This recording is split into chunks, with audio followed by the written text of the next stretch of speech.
بسم اللہ الرحمن الرحیم۔ جماعت نہم کے عزیز طلبہ و طالبات، السلام علیکم۔ میں پروفیسر طارق نعیم بدر، شعبہ اردو، دا کنسیپٹ اکیڈمی، اسلام آباد، آپ سے مخاطب ہوں۔ عزیز بچوں، پچھلی کلاس کے دوران، لیکچرز کے دوران ہم نے سبق پڑھا پنچایت۔ آج انشاءاللہ ہم کریں گے سبق کی مشق۔ کاپیاں اور پینسلیں لے کے بیٹھیں۔ میں زیادہ تر باتیں زبانی کروں گا، آپ نے اپنے پاس نوٹ بک پہ تحریر کرنی ہے، اور جو میں بورڈ پہ لکھوں یا زبانی جواب لکھواؤں وہ سارے کے سارے آپ نے نوٹ بک پہ تحریر کرنے ہیں۔ سبق کی طرف آتے ہیں۔ سوال نمبر 1 ہے کہ مختصر جواب دیں۔ الف جزو ہے شیخ جمن اور الگو چودھری میں دوستی کا آغاز کب ہوا؟ جواب میں ہم لکھیں گے شیخ جمن اور الگو چودھری میں دوستی کا آغاز تب ہوا جب وہ دونوں شیخ جمن کے والد بزرگوار شیخ جمعراتی کے سامنے زانوئے ادب طے کرتے تھے، معنی ان سے تعلیم حاصل کیا کرتے تھے۔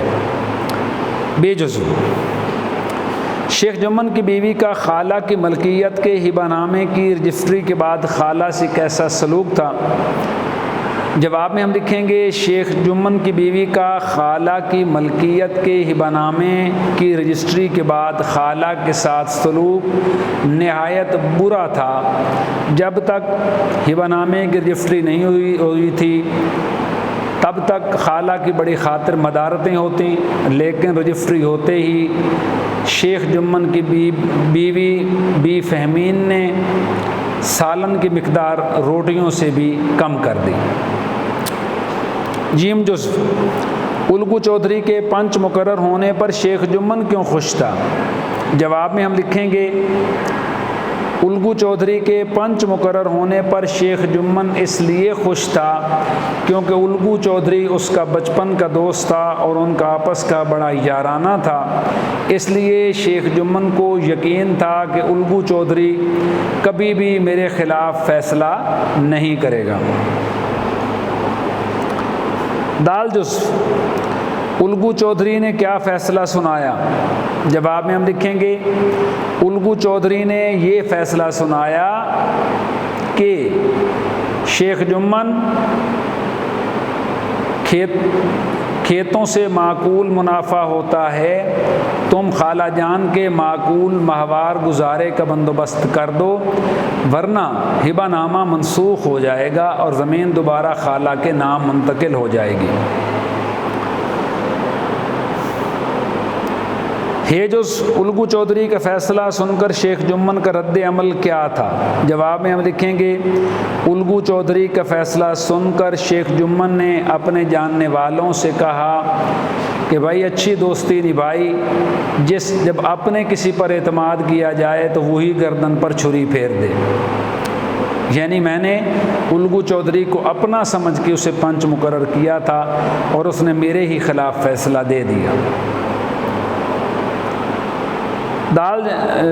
واو جزو ہے الگو چودھری نے سمجھو سیٹھ کو بیل کیوں فروخت کیا؟ جواب میں ہم لکھیں گے الگو چودھری پچھائی نسل کے 2 اچھی نسل کے بیل منڈی سے لائے تھے، ان کا ایک بیل مر گیا، باوجود کوشش کے اس کے ساتھ کا دوسرا بیل نہ ملا تو الگو چودھری نے سمجھو سیٹھ کو وہ بیل فروخت کر دیا۔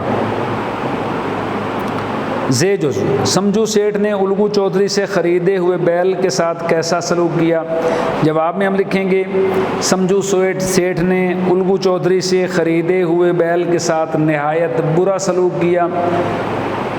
نیا بیل پایا تو سمجھو سیٹھ نے پاؤں پھیلائے، وہ یہاں گاؤں سے تیل گڑ وغیرہ بھر کر شہر لے جاتے، منڈی بیچتے، اور وہاں سے نمک اور باقی راشن کی چیزیں گھی وغیرہ لاد کے گاؤں میں لاتے اور یہاں بیچتے۔ پہلے پرانے بیل کے ساتھ تو وہ 1 چکر لگاتے تھے شہر کا اور گاؤں کا، نیا بیل پایا تو انہوں نے 4 چکر لگانے شروع کر دیے، لیکن بیل کے آرام اور چارے کھانے کا خیال نہیں رکھا، جس کی وجہ سے وہ چند ہی دنوں میں کمزور ہو گیا اور آخر ایک دن بوجھ کا زیادہ بوجھ برداشت نہ کرتے ہوئے مر گیا۔ الگو چودھری اور سمجھو سیٹھ نے کون سا تنازعہ پنچایت کے سامنے پیش کیا؟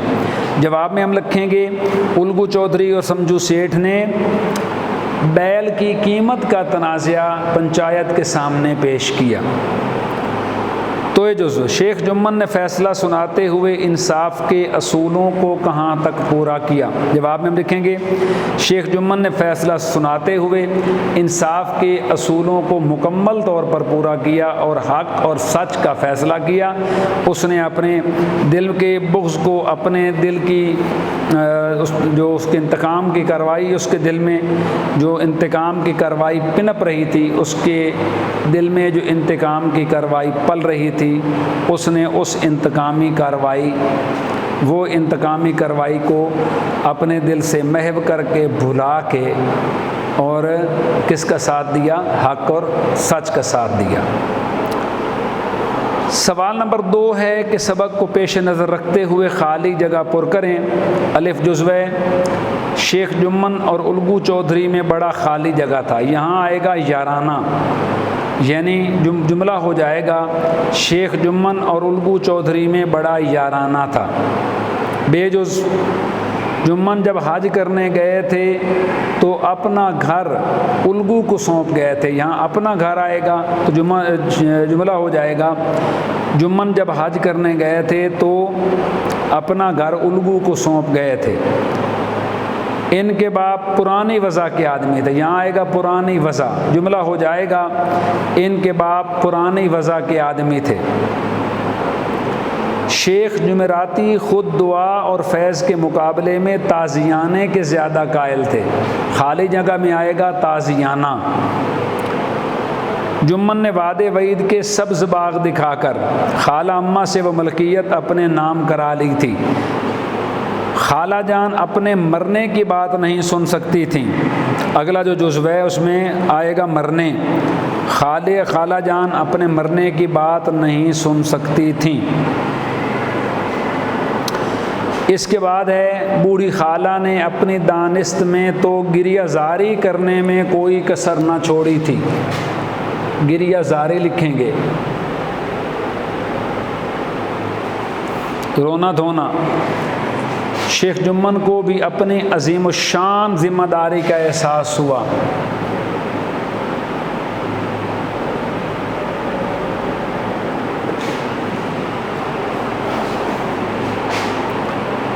دوستی کا مرجھایا درخت پھر سے ہرا بھرا ہو گیا، آخری میں ہم لکھیں گے مرجھایا، درخت پھر سے ہرا بھرا ہو گیا۔ سوال نمبر 3 سبق کو مد نظر رکھ کر درست جواب کے آگے صحیح اور غلط بیان کے سامنے غلط کا نشان لگائیں۔ الف جزوے الگو جب کبھی باہر جاتے تو جمن پر اپنا گھر چھوڑ جاتے، درست ہے۔ الگو کے باپ نئے انداز کے آدمی تھے، غلط ہے۔ الگو کی بوڑھی بیوہ خالہ تھی، غلط ہے، شیخ جمن کی بیوہ خالہ تھی۔ کئی دن تک بوڑھی خالہ لکڑی لیے آس پاس کے گاؤں کے چکر لگاتی رہیں، درست ہے۔ جمن نے بڑھیا کو پیار بھری نظروں سے دیکھا، غلط ہے، غضبناک نظروں سے دیکھا تھا۔ شیخ جمن اپنی خالہ کو ماں کے برابر سمجھتے تھے، نہیں سمجھتے تھے، غلط ہے، کہنے کی حد تک سمجھتے تھے۔ الگو قانونی آدمی نہیں تھے، غلط ہے، الگو قانونی آدمی تھے۔ ایک ایک سوال جمن کے دل پر ہتھوڑے کی طرح لگتا تھا، درست ہے۔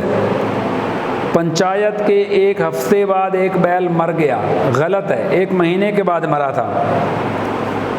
سمجھو سیٹھ منڈی سے تیل نمک لاد کر لاتے اور گاؤں میں بیچتے تھے، درست ہے۔ رام دھن نے پہلا نام جمن کا سنا تو کلیجہ دھک سے ہو گیا، غلط ہے، الگو چودھری نے پہلا نام جمن کا سنا۔ شیخ جمن کو پنچ بن کر اپنی ذمہ داری کا احساس نہ ہوا، غلط ہے، اسے اپنی ذمہ داری کا احساس ہوا۔ سوال نمبر 4 الفاظ کے معنی لکھیے، سارے لکھوا چکا ہوں۔ ساجھا شراکت داری کو کہتے ہیں، زانو ادب طے کرنا، احترام کرنا، تعلیم حاصل کرنا۔ وضع کے معنی حالت، رفتہ رفتہ کے معنی آہستہ آہستہ، صلح پسند، صلح سکون سے رہنے والا۔ تاہین حیات ساری زندگی۔ پنچ منصف یا جج۔ سوال نمبر 5، الفاظ کی مذکر اور مؤنث لکھیں۔ الفاظ کے مذکر مؤنث میں بورڈ پہ لکھ دیتا ہوں، آپ بھی لکھ لیں۔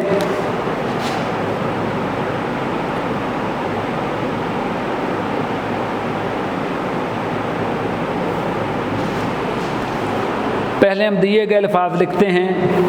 استاد، شیخ، چودھری، سیٹھ، بیل۔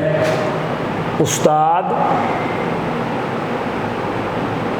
چودھری یہ سارے مذکر ہیں، سیٹھ بھی مذکر ہے، بیل بھی مذکر ہے، اور ایک لفظ رہ گیا اور وہ ہے شیخ، یہ بھی مذکر ہے۔ ہم اب ان کے کر لکھتے ہیں مؤنث۔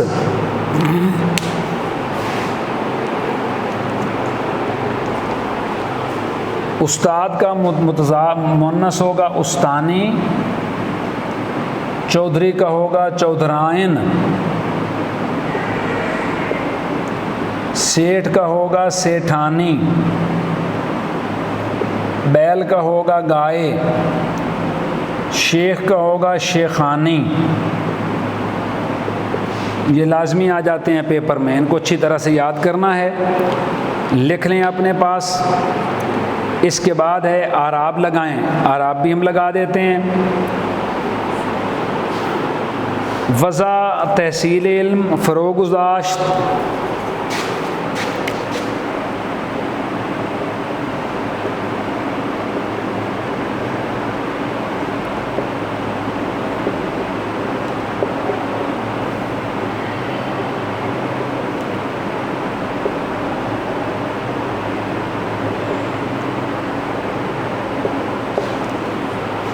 وضع، تحصیل علم، فروغ گذاشت، پرسش، تصفیہ، رسوخ، منطق۔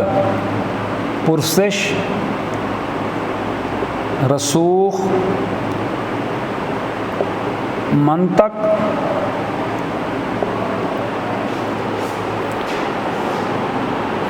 تصفیہ، تحکمانہ اور مباحثہ۔ تصفیہ، تحکمانہ اور کیا تھا جی؟ مباحثہ۔ اب ہم لگا دیتے ہیں ان الفاظ پہ اعراب۔ وضع، تحصیل علم، فروغ گذاشت، پرسش، رسوخ، منطق، تصفیہ، تحکمانہ، مباحثہ۔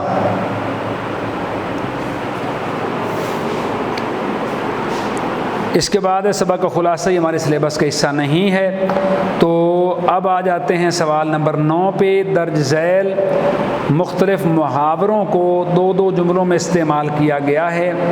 درست استعمال کے آگے صحیح اور غلط کے آگے صحیح کا نشان لگائیں۔ محاورے کی تعریف بیٹا یہ ہے، الفاظ کو ان کے اصلی معنوں کی بجائے مجازی معنوں میں استعمال کرنا محاورہ کہلاتا ہے۔ یہ جو ہم بات چیت کرتے ہیں یہ روزمرہ کہلاتی ہے۔ عام بول چال کو قواعد کے مطابق جو ہم بات چیت کرتے ہیں اسے کہتے ہیں روزمرہ۔ محاورہ کہلاتی ہے الفاظ کو ان کے اصلی معنوں کی بجائے حقیقی معنوں کی بجائے مجازی معنوں میں استعمال کرنا محاورہ کہلاتا ہے۔ تو پہلا جو ہے سبز باغ دکھانا۔ اکرم نے مجھے ملتان میں اپنے سبز باغ دکھائے۔ یہ جملہ روزمرہ کے حوالے سے تو ٹھیک ہے، لیکن یہ محاورے کے حوالے سے جملہ غلط ہے۔ بے جزو سیاسی لوگ سبز باغ دکھا کر عوام کو لوٹتے ہیں۔ محاورے کے اعتبار سے دوسرا جملہ صحیح ہے اور پہلا جملہ غلط ہے۔ نمبر 2 پہ ہے زخم پر نمک چھڑکنا۔ الف ہے سعد نے میرے بازو کے زخم پر نمک چھڑکا تو میری چیخیں نکل گئیں، یہ غلط ہے۔ محاورے کے اعتبار سے کہ آپ میرے زخم پر نمک چھڑکنے کی بجائے میری مدد کریں، یہ محاورتاً درست ہے۔ نمبر 3 پہ ہے بغلیں جھانکنا۔ انصب میرے سوال پر بغلیں جھانکنے لگا، معنی دائیں بائیں دیکھنا، سوال کا جواب نہ دے پانا۔ تو جو پہلا ہے کہ انصب میرے سوال پر بغلیں جھانکنے لگا، یہ درست ہے، اور کسی کی بغلیں جھانکنا بری بات ہے۔ روزمرہ کے حوالے سے تو یہ ٹھیک ہے، لیکن اس کے حوالے سے یہ غلط ہے۔ محاورہ کے حوالے سے تمہارا سبق تھا یہاں تک آج، انشاءاللہ ملتے ہیں اگلی کلاس میں نئے سبق کے ساتھ، تب تک اجازت، بہت شکریہ، اللہ نگہبان۔